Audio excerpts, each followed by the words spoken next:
Boas fãs e amantes do ciclismo, o meu nome é Pedro Ferreira e este é o Mundo do Ciclismo. Desde já agradeço a vossa presença no meu vídeo e bem, vamos então dar seguimento à antevisão das provas do World Tour e chegou a altura então de falarmos do Paris-Nice. O Paris-Nice é uma prova que então será disputada este ano entre os dias 6 de março e os dias 13 de março, portanto será uma prova por etapas e que contará portanto com 8 dias de prova. Como podem ver pelo nome da prova, Paris-Nice é uma prova que então será disputada em França e é uma prova muito caracterizada pela transição do clima.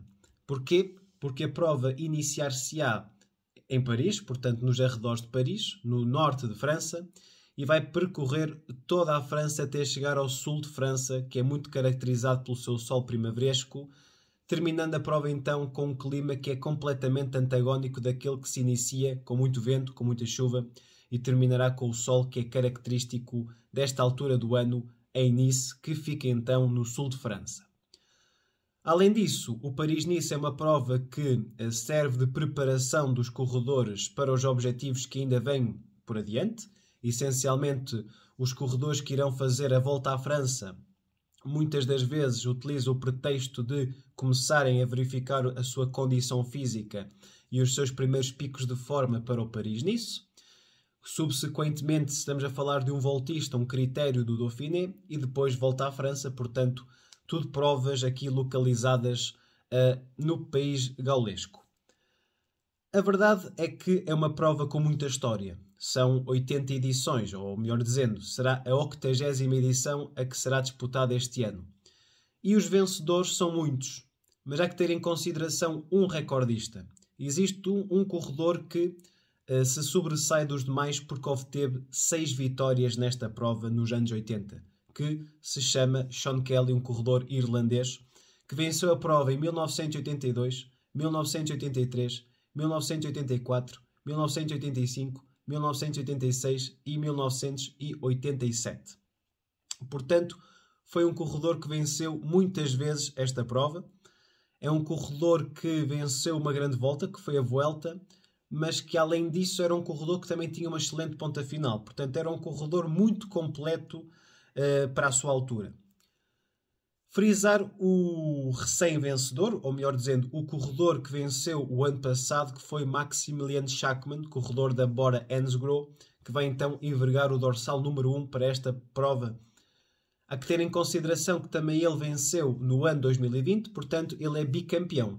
E pode fazer algo muito importante e muito interessante este ano, que é se tornar um corredor que vence 3 vezes de forma seguida o Paris-Nice. Portanto, quanto à caracterização da prova, quanto à vertente histórica da mesma, estamos conversados. Quanto ao percurso, há que ter em consideração, e como vos digo, que é uma prova que será dividida em 8 dias. E esses 8 dias podem ser também eles subdivididos, porque existirão 3 chegadas ao sprint, 1 contrarrelógio e 4 etapas de média a alta montanha.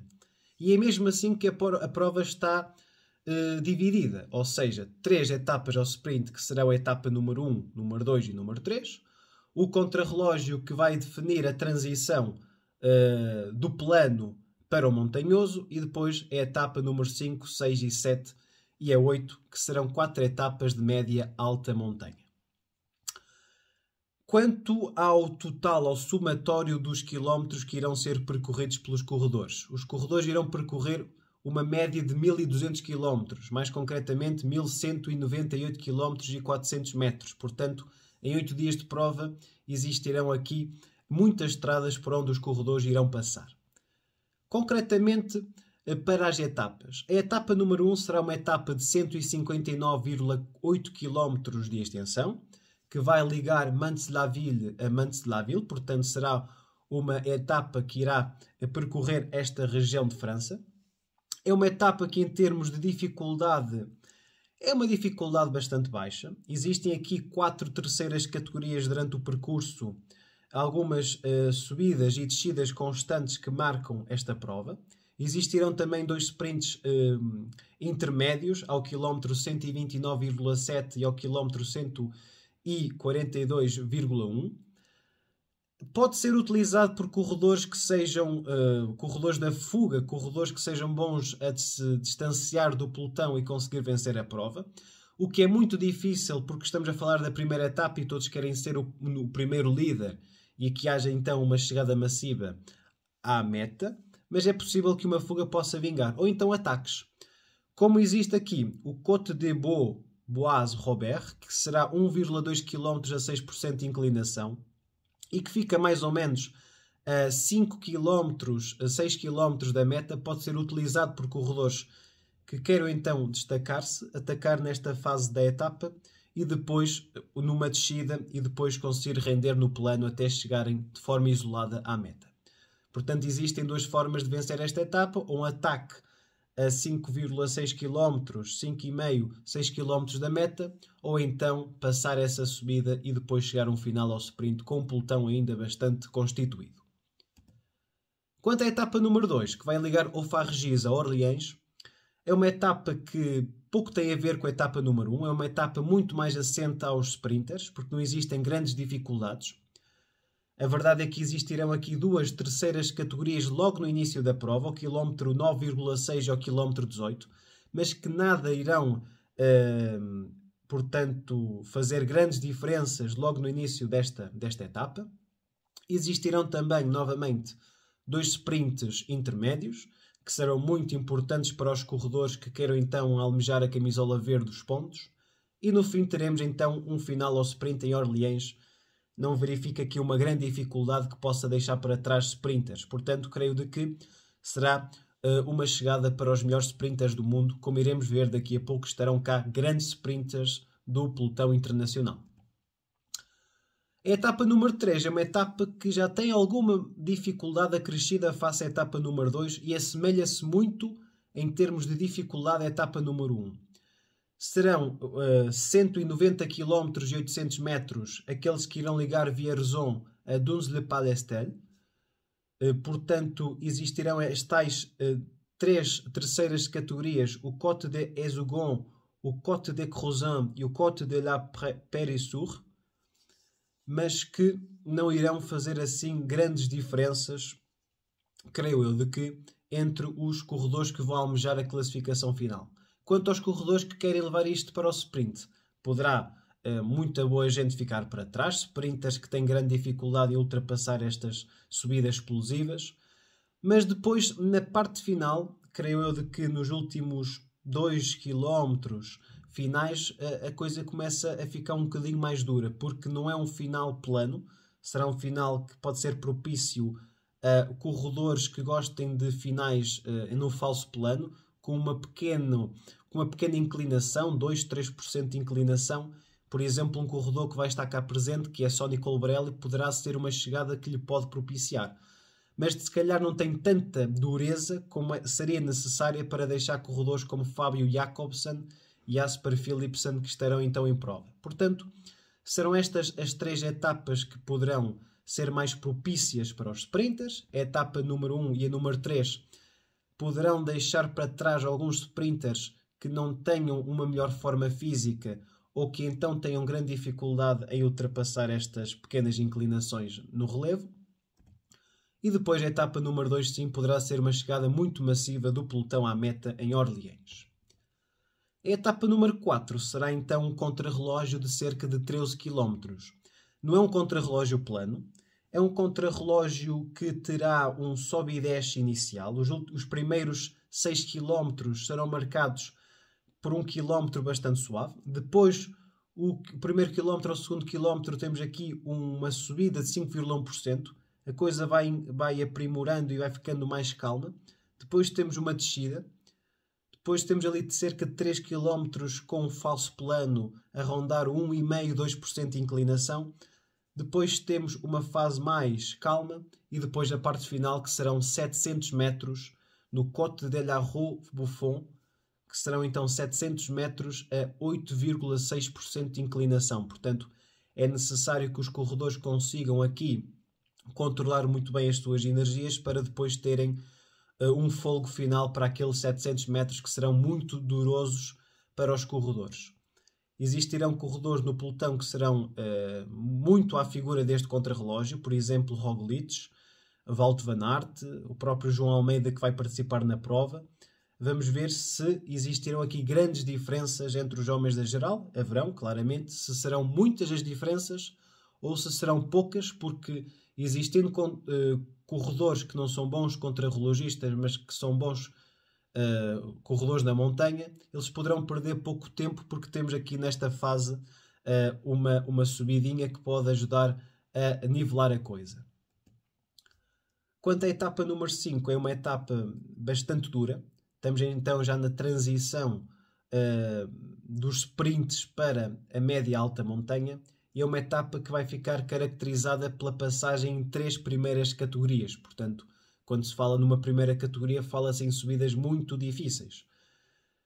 Essencialmente, esta última das primeiras categorias, o Col de la Mure, que serão 7,6 km com uma pendente média de 8,3% de inclinação. A verdade é que é uma subida que está colocada a cerca de 30 km da meta. Poderá ser um ponto contra os ataques, porque é um ataque muito de longe e corredores mais defensivos poderão não querer atacar e movimentar-se nesta subida. A verdade é que existirá depois uma descida e depois, já dentro dos últimos 15 km, existe uma subida que vai chegar aos 402 metros e que existe aí um sprint bonificado que dará 3, 2 e 1 segundos aos corredores.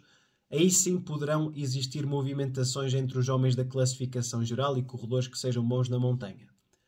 No cômputo geral serão 188,8 km de drama para muitos corredores e de grandes diferenças entre os homens da geral, porque é aqui que se farão as diferenças entre estes corredores. A etapa número 6, que vai ligar Courthézon a Aubagne, serão 213 km e 600 metros.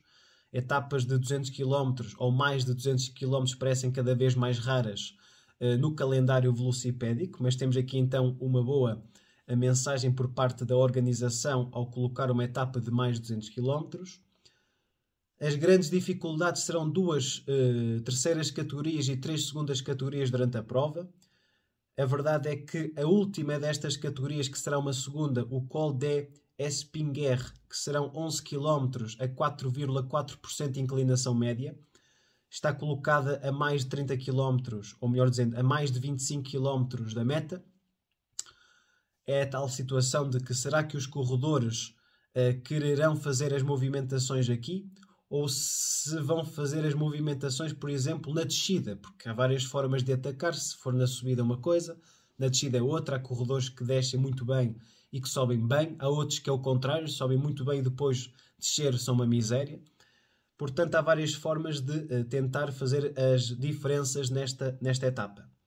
Depois existe aqui cerca de uns 15 km num terreno bastante falso, subida e descida constante, e depois temos um final plano até à meta em Aubagne.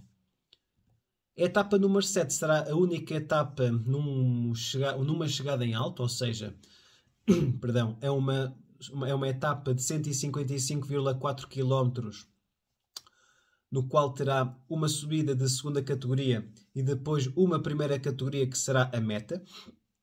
A meta está colocada no Col de Turini, uma subida de 1607 metros de altitude e que serão 15 km a 7,3% de inclinação.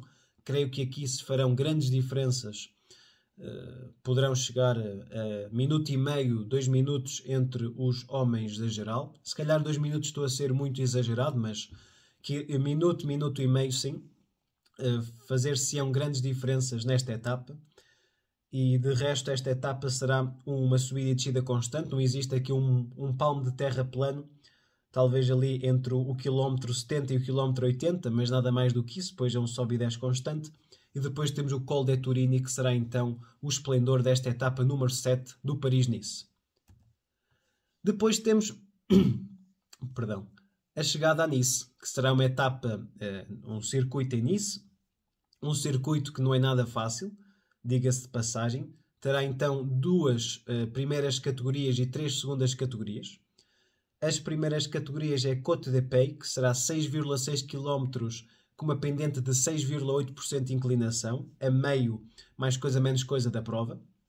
E depois sim temos a subida que irá fazer mais diferenças porque está mais próximo da meta.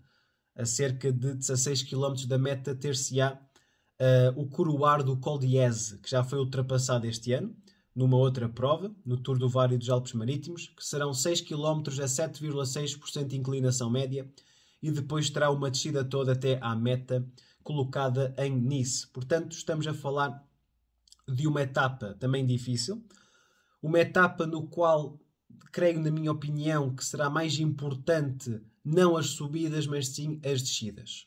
Porque tem muita descida, porque é um circuito, digamos, não é um circuito em termos concretos, mas parece um circuito, porque estamos a falar de Nice até Nice, mas não se passa muitas vezes pela mesma zona. Mas creio que o Col d'Ieze vai fazer as grandes diferenças neste dia último do Paris-Nice. Fazendo então aqui um somatório daqueles que eu creio que poderão ser as figuras a ter em consideração para as várias vertentes da prova. Como fiz aquela divisão, numa primeira instância vamos ter etapas ao sprint, etapa 1, 2 e 3, e depois temos a transição normal para a média alta montanha, com a etapa 5, 6, 7 e 8 a serem etapas para os trepadores. As etapas para os velocistas, etapa 1, 2 e 3, existe aqui uma planóplia de corredores que tem uma bela ponta final e há que numerá-los da seguinte forma. Primeiramente, temos o corredor que é o mais vitorioso dos sprinters até este momento. Tem 5 vitórias na época e chama-se Fábio Jacobsen. O corredor da Quick-Step Alpha Vinyl já obteve 5 vitórias, 2 delas na Volta ao Algarve, outras 2 na Volta à Comunidade Valenciana e depois venceu uma clássica belga que foi a Kuurne-Bruxelas-Kuurne no último domingo. Creio que será o grande sprinter a ter em consideração nesta prova, mas vamos ter aqui um duelo contra um outro grande sprinter que já mostrou valências este ano, que foi Jasper Philipsen. O corredor da Alpecin Fenix já obteve 2 vitórias esta época, concretamente na Volta aos Emirados Árabes Unidos, portanto 2 vitórias no World Tour, e vai ser um duelo muito interessante entre esta geração de corredores com os seus 24, 25 anos, 26 anos, são corredores jovens e que creio de que vão marcar esta época, vão marcar uma era. Estes próximos 2, 3 anos acho que será muito marcado por estes 2 corredores e também por Caleb Ewan, que não estará em prova. Depois temos Sam Bennett, corredor que já teve muitas vitórias na sua carreira, perdão. Nesta época ainda não conseguiu matar o borrego, mas esperemos de que possa fazê-lo mais breve possível. Pode ser neste Paris-Nice, a oportunidade de conseguir vencer uma etapa. Já fez segundo lugar nos Emirados Árabes Unidos, exatamente atrás de Jasper Philipsen. Também vai estar em prova Dylan Groenewegen, começou a época de uma boa forma. O corredor da Bike Exchange venceu 2 etapas no Saudi Tour, ou melhor dizer, na Volta à Arábia Saudita. Foi à Volta aos Emirados Árabes Unidos, mas não teve uma participação de grande relevo. Brian Coquard também começou na mesma linha de Groenewegen na época muito bem. Venceu uma etapa na Étoile de Bessèges e venceu também no Tour de la Provence. Depois foi à Volta ao Algarve, não conseguiu vencer nenhuma etapa. Foi às 2 clássicas inaugurais do ano, ao Omloop Nieuwsblad e a Kuurne-Bruxelas-Kuurne, e também, claro que não realizou assim umas corridas de grande louvor. Depois temos Sonny Colbrelli, segundo classificado no Omloop Nieuwsblad este ano, o vencedor o ano passado de N corridas, entre as quais o Paris-Roubaix, os campeonatos nacionais de Itália e os campeonatos europeus. Um corredor a ter em consideração para aquela etapa número 2, como vos digo, em que parece ter ali um falso... A etapa número 3, assim aqui é, tem aquele falso plano no fim. Depois temos a equipa dos Emirates, no qual tive que colocar 2 nomes. O corredor com melhor ponta final para grupos massivos é Molano, atualmente. Sébastien Molano, mas que ele vem de uma recuperação devido a uma queda que teve na Volta ao Algarve. Não sabemos qual é a sua forma física. Quanto a Matteo Trentin, é um corredor que tem uma boa ponta final em grupos reduzidos, como deu a destacar-se a boa forma física que teve na sua vitória no Grande Prémio de Samin, a prova que foi disputada nesta última semana. Portanto, está num bom condicionamento físico e vamos ver qual será o papel que ele terá na equipa dos Emirates quanto ao sprint. Se será ele o sprinter, se será Molano, creio que será Molano, e ele para etapas como aquela em que Colbrelli é um potencial candidato. Trentin também tem essa explosividade, digamos. A equipa da Movistar traz um corredor que não é um sprinter, não consigo considerar um sprinter, que é Ivan Garcia Cortina. É um corredor que lá está, é um corredor que tem uma pontinha final boa, mas que não é tão boa como um sprinter puro. É um corredor que já venceu uma etapa no Paris-Nice, por isso é que eu coloquei cá. Em 2020 ele venceu uma etapa no Paris-Nice. Portanto, creio de que poderá fazer qualquer nova demonstração de qualidade este ano. A equipa da Trek Segafredo, assim como Cortina, Jasper Philipsen, não é Jasper Philipsen, é Jasper Stuyven. O Stuyven é um corredor muito bom, é um classicómano, venceu o ano passado a Milan-San Remo com ataque, mas lá está, ele ganhou a San Remo com ataque. Se fosse num grupo reduzido, ele não teria ponta final suficiente para vencer face a Van Aert, face a outros corredores que tiveram nessa prova. Portanto, eu creio de que o sprinter será Mats Pedersen, tem uma boa ponta final, o antigo campeão do mundo em 2019. A DSM traz Cez Bol, também uma boa figura a ter em consideração. A Wanty traz um corredor que, na medida de Colbrelli e Trentin, para aquela etapa, Binnen Girmay, o eritreu da Wanty, poderá ser uma boa figura e, quem sabe, vencer a etapa. A equipa da Israel Premier Trek traz como seu velocista Rudy Barbier, um corredor já bastante rolado neste tipo de prova. A Jumbo-Visma, eu coloquei aqui a Jumbo-Visma, mas a Jumbo-Visma terá outras ambições, que é a classificação final com Roglic. Mas coloquei aqui Mike Teunissen e Christophe Laporte, porque são corredores que têm uma boa ponta final também. A equipa da Arkea traz um corredor que já venceu 2 vezes este ano, a Mauri Capiot. Portanto, um corredor que já está bastante também movimentado este ano, com algumas vitórias. E Niccolò Bonifazio, corredor da Total Energies, que também poderá dar um bom ar da sua graça, intrometendo-se num top 5, não digo para vencer, mas para intrometer-se num top 5 tem qualidade suficiente para tal. Quanto aos candidatos à geral, eu tenho aqui cerca de 24 nomes para analisar. A verdade é que só 10 é que podem estar no top 10 final. Portanto, existem aqui algumas equipas que têm nomes bastante interessantes, mais do que um. Até vou começar por uma equipa que tem 3. Coloquei aqui 3 nomes bastante interessantes, que é a equipa da Bahrain Victorious. Traz Jack Haig, Wout Poels e Gino Mader. O corredor que este ano já deu o melhor ar de sua graça foi Wout Poels, já venceu a Volta à Andaluzia, mas dentro desta equipa, para este tipo de provas, como a Paris-Nice, de uma importância superior, com todo o respeito que eu tenho pela Volta à Andaluzia, creio que Jack Haig será a figura número 1. Fez terceiro ano passado na Vuelta, portanto estamos a falar de um corredor de grande qualidade e que está bem escudado com Wout Poels e Gino Mader. Se bem que Gino Mader também é um corredor muito forte. O ano passado ia vencendo uma etapa no Paris-Nice, se não fosse Roglic atacar e ultrapassá-lo mesmo quase em cima da meta. Portanto, Jack Haig é um corredor que, na minha opinião, tem qualidade suficiente até para fazer o pódio, mas assim, como é uma prova embrionária da época, um top 5 para o corredor australiano acho que já seria um bom resultado.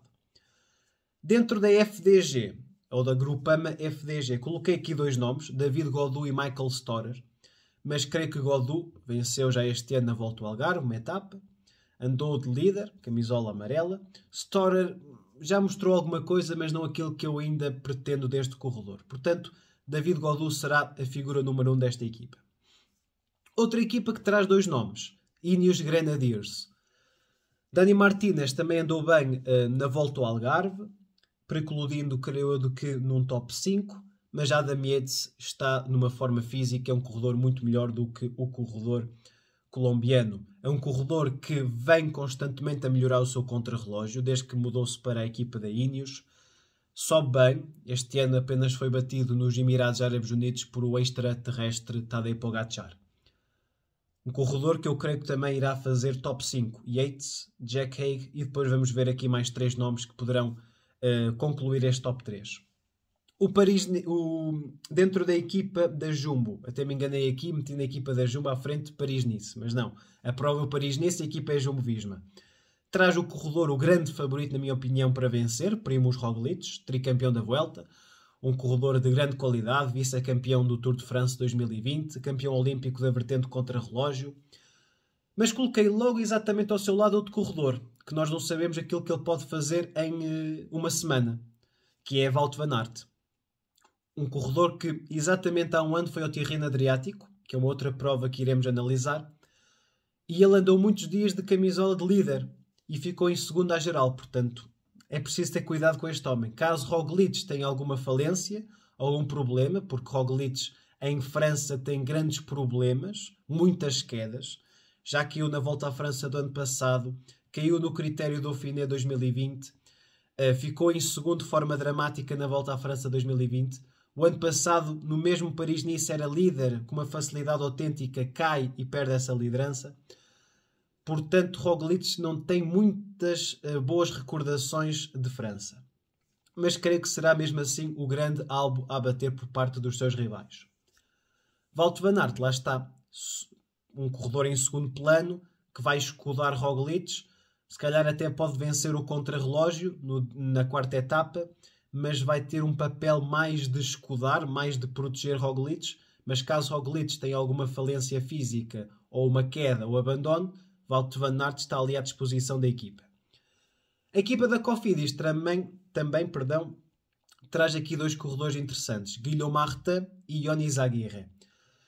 São dois corredores antitéticos, ou seja, são dois corredores completamente distintos. Martin, na minha opinião, melhor trepador, e Aguirre mais completo. Vamos ter um contrarrelógio, Aguirre ganha pontos face a Martin. Vamos ter uma etapa que vai chegar num alto, Martin creio que vai ter mais probabilidades no Col d'Etouine e ter mais ambição a um top 5 do que Aguirre. Agora, meus amigos, é uma prova muito caracterizada, como vos disse, pela descida. Tem muitas descidas. E temos aqui dois corredores completamente distintos nessa vertente.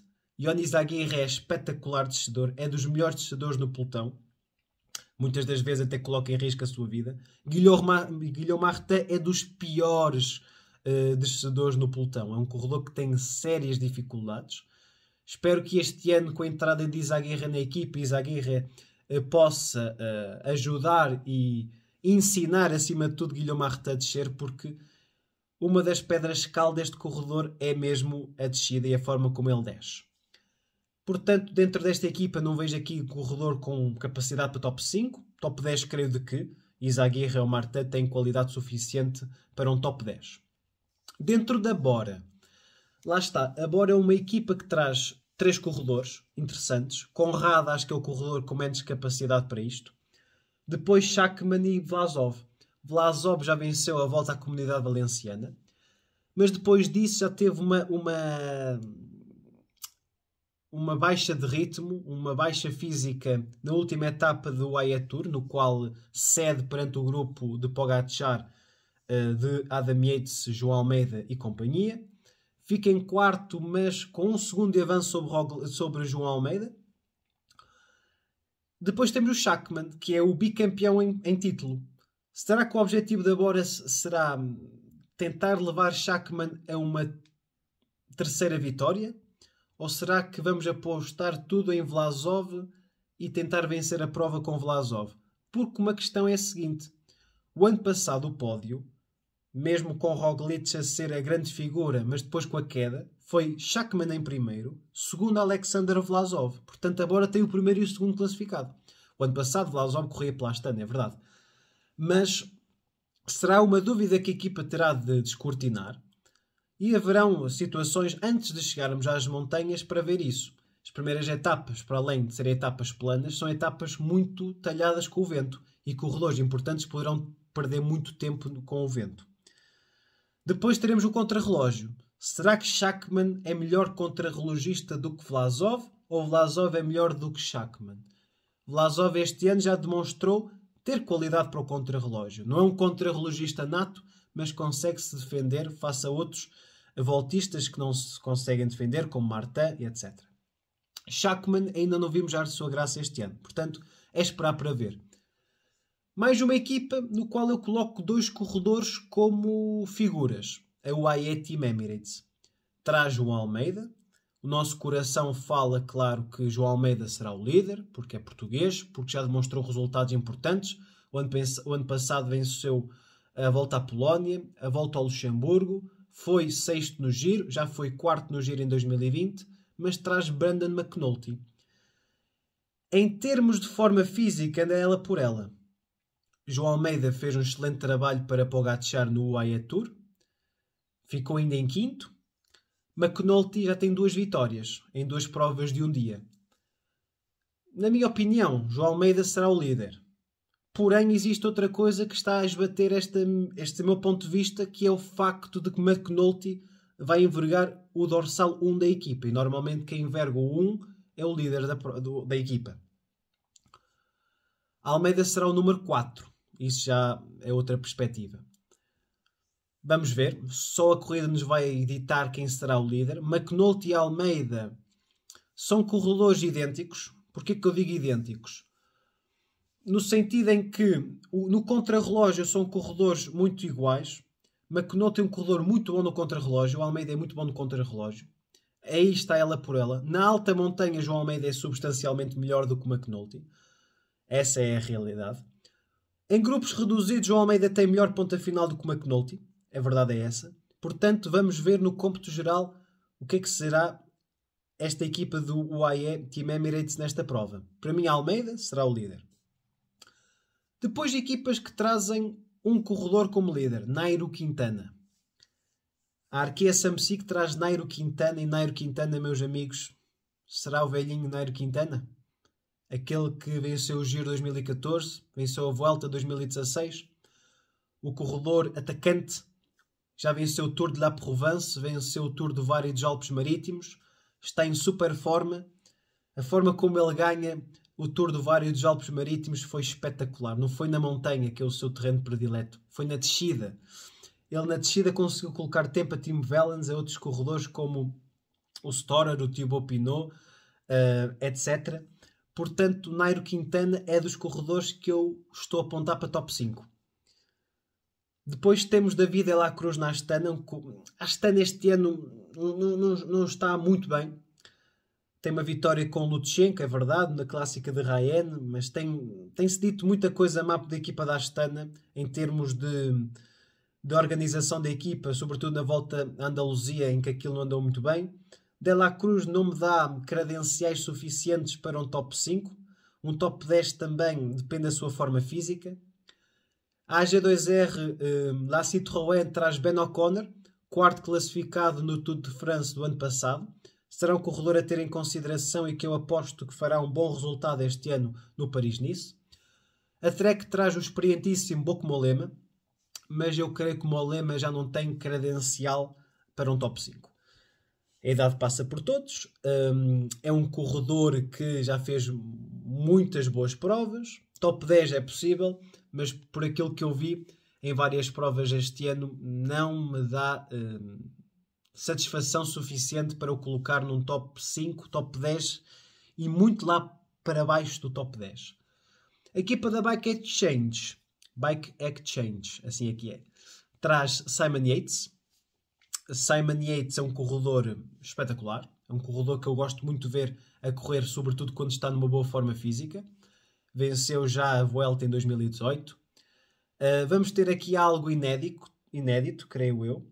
Porquê? Desde que Adam Yates, seu irmão gêmeo, saiu da equipa da Bike Exchange, ambos estiveram juntos muito tempo na mesma equipa.